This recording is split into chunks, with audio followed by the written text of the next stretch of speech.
রোকসানা, আপনি জানতে চেয়েছেন বর্তমানে অতিমাত্রা বিবাহ বিচ্ছেদ হওয়ার কারণ কি এবং এর প্রতিকার কি। বোন রোকসানা, এই বিষয়ে আমাদের একটা ছোট ভিডিও ক্লিপ আছে, সেখানে আমরা কারণগুলোকে একত্র করার চেষ্টা করেছি। যেহেতু আপনি প্রশ্ন করেছেন, অত্যন্ত সংক্ষেপে আমরা বলার চেষ্টা করছি কয়েকটি কারণ। একেবারে মৌলিক কারণ যেটিকে আমরা বলতে চাই এবং প্রধান কারণ বলতে চাই, তা হলো আজ আমাদের মধ্যে দিন চর্চা এটা একেবারে কমে গেছে। স্বামী স্ত্রী উভয় যদি দিন চর্চা করেন, কোরআন এবং হাদিসকে অনুকরণ করেন, অনুসরণ করেন, আল্লাহ রাব্বুল আলামিন এবং তার রাসূল সাল্লাল্লাহু আলাইহি সাল্লামের আদেশ নিষেধকে যদি ফলো করেন, মেনে চলেন, ইনশাআল্লাহ বিইذনিল্লাহ তাদের মধ্যে বিবাহ বিচ্ছেদ তো পরের কথা, কোনো সমস্যাই এই জাতীয় পর্যায়ে যাবে না ইনশাআল্লাহ বিইذনিল্লাহ। আপনি একটু যদি যাচাই করেন আপনার আশেপাশে, দেখবেন বিবাহ বিচ্ছেদের যে হার আমাদের সমাজে অত্যন্ত ভয়ঙ্করভাবে বেড়ে চলেছে।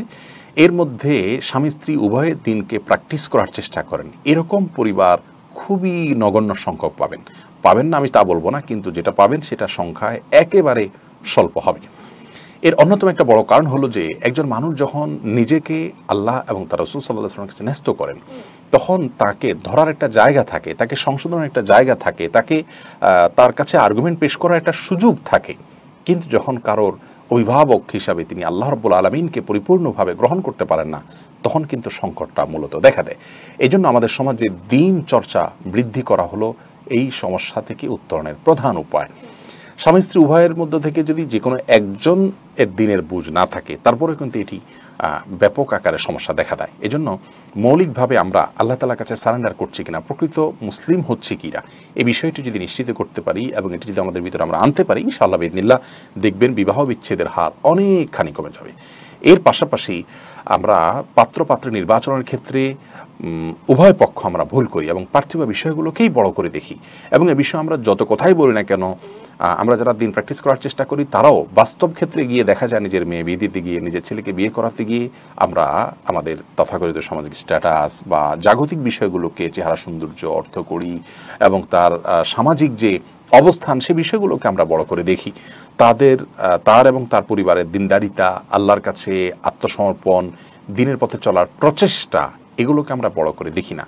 এই বিষয়গুলোকে যদি আমরা সংশোধন করি, নবী সাল্লাল্লাহু আলাইহি সাল্লাম বলেছেন ফাজফার বিজাতিদ দ্বীন, বিবাহের ক্ষেত্রে তুমি জিতবা দিনদারিতা দেখে বিয়ে করে তুমি জিতবা এবং এটা জেতার চেষ্টা করবে, এটা নবী সাল্লাল্লাহু আলাইহি সাল্লামের নির্দেশনা। অতএব এই বিষয়টি যদি আমরা খেয়াল করতে পারি, ইনশাআল্লাহ বিবাহ বিচ্ছেদের হার কমবে। এছাড়া বিবাহ বিচ্ছেদের একটা বড় কারণ হলো সোশ্যাল মিডিয়ার অ্যাক্টিভিটিস। যারা নিজেদেরকে নিয়ন্ত্রণ করতে পারেন না, প্রবৃত্তিকে কন্ট্রোল করার মতো ক্ষমতা নাই, তারা সোশ্যাল মিডিয়াতে খুব বেশি অ্যাক্টিভ হয়ে গেলে সেগুলো কিন্তু পরিবারগুলো ভাঙনের পর্যন্ত গড়িয়ে যায় এবং বিবাহ বিচ্ছেদের দিকে চলে যায়। এটা পুরুষ নারী সবার ক্ষেত্রে সমানভাবে প্রযোজ্য। এজন্য যারা নিজেদেরকে নিয়ন্ত্রণ করতে পারেন না, পাপের কাছ থেকে বাঁচিয়ে রাখতে পারেন না, এবং নারী হিসাবে যে আত্মসম্মান বোধ, পুরুষ হিসাবে যে আত্মসম্মান বোধ থাকার কথা, তাকওয়া থাকার কথা, সেটা ধরে রাখতে পারেন না এবং সোশ্যাল মিডিয়াতে গিয়ে গোপনে পাপে লিপ্ত হয়ে যান, এরকম যদি হয় তাহলে সেক্ষেত্রে কিন্তু বিবাহ বিচ্ছেদের হার বাড়বে। এই বিষয়টিকে কন্ট্রোল করতে না পারলে আপনি সোশ্যাল মিডিয়া থেকে নিজেকে দূরে সরিয়ে রাখবেন। এটা হলো বিবাহ বিচ্ছেদের হার কমানোর জন্য আমাদের সমাজে সাধারণভাবে একটা নির্দেশনা করা এবং হাদিসের আলোকে আমরা পেশ করতে পারি বিনয়ের সাথে।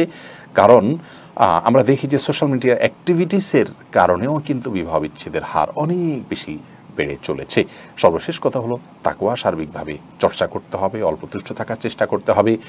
স্বামী হোক আর স্ত্রী হোক, তিনি যখন অন্যতে আসক্ত হন, অন্যকে দেখে অবৈধ স্বাদ নেন, সেটা ছবি দেখে হোক, ভিডিও দেখে হোক, বিভিন্নভাবে হোক, তখন তার যে বৈধ সম্পর্ক আছে সেখানে ফাটল ধরে, সেখানে বোঝাপড়ার গরমিল হয়, সেখানে আত্মতুষ্টির অভাব তৈরি হয়। এটা খুবই স্বাভাবিক একটি বিষয়। এই জন্য এগুলোকে নিয়ন্ত্রণ করা অভ্যাস আমাদের মধ্যে গড়ে তুলতে হবে। আল্লাহ তাআলা আমাদেরকে তৌফিক দান করুন। এর পাশাপাশি আমরা জানি যে আমাদের সমাজে ইন্ডিয়ান বিভিন্ন সিরিয়ালগুলো দেখার যে একটা অভ্যাস আমাদের সমাজে আছে, নারী পুরুষ সবার মধ্যে, এগুলোরও কুপ্রভাব আমাদের মধ্যে পড়ে। কারণ এগুলো দেখে বিবাহ বিচ্ছেদ, পরকীয়া, এগুলোর বিভিন্নভাবে সেগুলো কেমনভাবে উপস্থাপন করা হয় যে মানুষ সেদিকে ঝুঁকে পড়ে এবং নিজের মধ্যে সেটাকে প্রয়োগ এবং অ্যাপ্লাই করতে শুরু করেন। এগুলোরও কারণে বিবাহ বিচ্ছেদের হার অনেক বেশি বাড়ছে। আল্লাহ তাআলা আমাদেরকে হেফাজত করুন।